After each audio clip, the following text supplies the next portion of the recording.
وقت کی قدر یہ عظیم لوگوں کا شیوا ہے، لیکن ہمارے معاشرے میں اس چیز کی رعایت نہیں کی جاتی، بلکہ آج ہمارے نوجوان خصوصاً بچے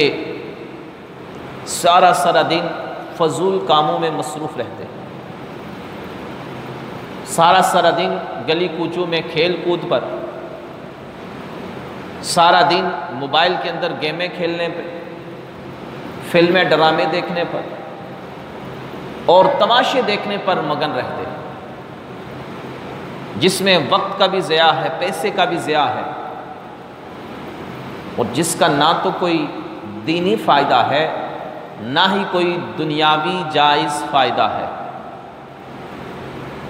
یہ میں قید اس لیے لگا رہا ہوں کہ بہت سارے لوگ دنیاوی فائدہ اٹھاتے ہیں مگر وہ حرام ہوتا ہے،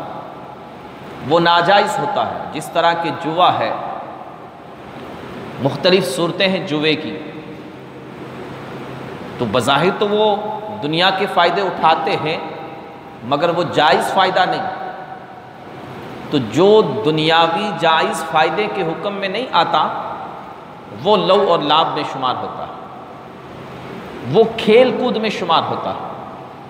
نبی مکرم صلی اللہ علیہ وسلم کی کثرت سے احادیث طیبہ ہیں، آپ علیہ السلام نے لو اور لعب کی مذمت کو بیان کیا، فضول کھیل کود۔ ترمذی شریف کے اندر حدیث طیبہ ہے، میں نبی کریم علیہ السلام نے ارشاد فرمایا جتنی چیزوں سے آدمی لہو کرتا ہے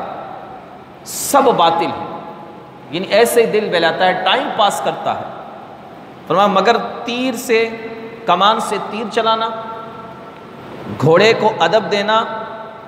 اور اپنی بیوی کے ساتھ دل لگی کرنا، فرمایا یہ تین چیزیں تو حق ہیں، یہ درست ہیں،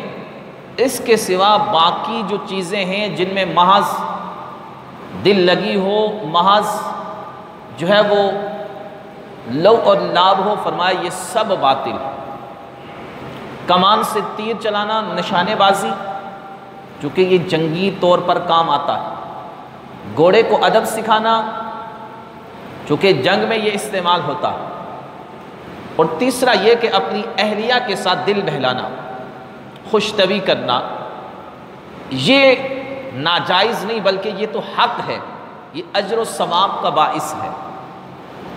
اسی طریقے سے ایک حدیث طیبہ میں آیا، مسلم شریف کی، ابن ماجہ شریف کی، امام احمد بن حنبل نے اس حدیث کو بھی روایت کیا، نبی مکرم علیہ السلام نے ارشاد فرمایا جس نے نرد شیر کھیلا گویا سور کے گوشت اور خون میں اپنا ہاتھ ڈال دیا۔ یہ ہمارے یہاں جو شطرنج کھیلا جاتا ہے، یہ نرد شیر، اور اس میں پتہ نہیں کیا کیا ہوتا ہے، حضور نے فرمایا جس نے یہ کھیلا وہ ایسا ہے جس طرح اس نے سور کے خون اور گوشت میں اپنا ہاتھ ڈالا۔ اور دوسری حدیث میں آتا ہے کہ آپ علیہ السلام نے فرمایا اس نے اللہ اور اس کے رسول کی نافرمانی کی۔ ایک اور حدیث طیبہ میں امام احمد بن حنبل نے اس حدیث کو روایت کیا کہ نبی کریم علیہ السلام نے ارشاد فرمایا جو نرد کھیلتا ہے پھر نماز پڑھنے اٹھتا ہے، فرمایا اس کی مثال ایسی ہے کہ جو پیپ اور سور کے خون سے وضو کر کے نماز پڑھنے کھڑا ہوتا ہے۔ فرمایا یہ ایسا شخص ہے کہ جو جوا کھیلے اور پھر اٹھ کر نماز پڑھنے چلے، فرمایا اس کی مثال ایسے ہے جیسے کوئی خون، سور کے خون، عام خون بھی نہیں، اور پھر پیپ سے وضو کرے اور کہے میں نماز پڑھوں گا۔ ایک اور حدیث طیبہ میں نبی مکرم علیہ السلام نے دیلمی کے حوالے سے حدیث ابن عباس فرماتے ہیں کہ نبی کریم علیہ السلام نے فرمایا اصحاب شاہ جہنم میں سے ہے جو یہ کہتے ہیں کہ میں نے تیرا بادشاہ مار ڈالا، اور فرمایا اس سے مراد شطرنج کھیلنے والے ہیں جو بادشاہ پر شے دیا کرتے ہیں اور مات کرتے ہیں،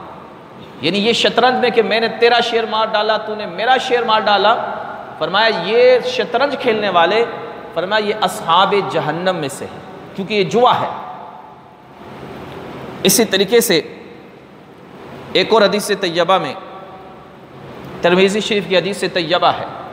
ہمارے ہاں جانوروں کو لڑانا، مرغوں کی لڑائی، کتوں کی لڑائی اور کبوتر بازی، اس طرح کی چیزیں جو کی جاتی ہیں، نبی کریم علیہ السلام نے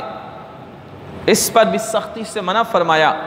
اور چوپایوں کو لڑانے سے آپ علیہ السلام نے منع فرمایا، کبوتر بازی سے بھی منع فرمایا۔ کسی بھی جانور کو آپس میں لڑوا کر کھیل تماشا، یہ لو اور لعب اور حرام کے زمرے میں آتا ہے۔ اسی طریقے سے لو اور لعب میں یہ بھی ہے، طبرانی کی حدیث طیبہ ہے، نبی کریم علیہ السلام نے فرمایا، گانے سے، گانا سننے سے، غیبت سے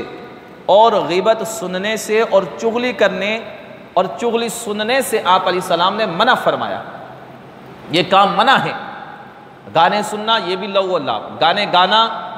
چغلی، غیبت سننا، سنانا، یہ سب منع ہے۔ اسی طرح نبی کریم علیہ السلام کی ایک اور حدیث طیبہ فرمایا، اللہ تعالیٰ نے شراب اور جوا اور کوبا یعنی ڈھول کو حرام کیا ہے، اور فرمایا ہر نشے والی چیز بھی حرام ہے۔ تو یہ ساری چیزیں لو اور لعب میں آتی ہیں، اور نبی کریم علیہ السلام نے انہیں منع فرمایا۔ قرآن پاک کی نصوص قطعیہ ہیں کہ انما حرم علیکم المیسر کے الفاظ ہیں کہ جوا بازی یہ حرام ہے، جس طرح زنا حرام ہے، جس طرح شراب پینا حرام ہے، اسی طرح جوے بازی بھی حرام ہے اور گناہ کبیرہ ہے۔ آج ہمارے یہاں جوے کی کئی صورتیں ہیں۔ جوا کہتے کسے ہیں؟ کسی دوسرے کے مال سے بلا شرعی تقاضوں کے نفع اٹھانا، آسان الفاظ میں اس کو جوے کے حکم میں لیا جاتا ہے۔ جیسے ہمارے ہاں گیمیں کھیلی جاتی ہیں، بھائی جو جیتے گا وہ پیسے لے گا، یا جو ہارے گا وہ اس کے پیسے دے گا۔ جیسے ہمارے ہاں کئی اس طرح کی گیمیں ہیں، بچے کھیلتے ہیں، یہ سب جوا ہے۔ پیسے لگا کے کرکٹ کھیلنا یہ جوا ہے۔ اسی طریقے سے وہ ڈنڈیاں کھیلنا، گڈی کھیلنا، سنوکر ہے، اور جتنی بھی یہ گیمیں ہیں جس میں پیسے لگا کے کھیلے جاتے ہیں کہ جیتنے والے کو انعام ملے یا ہارنے والا اس کا معاوضہ پے کرے، تو یہ جوے کی ساری صورتیں، یہ سب جوے کی صورتیں، اور یہ لو اور لعب ہے۔ نہ ان میں جسمانی ورزش مقصود ہوتی ہے، نہ کوئی دینی فائدہ مقصود ہوتا ہے، اور نہ ہی کوئی دنیاوی جائز فائدہ مقصود ہوتا ہے۔ ہاں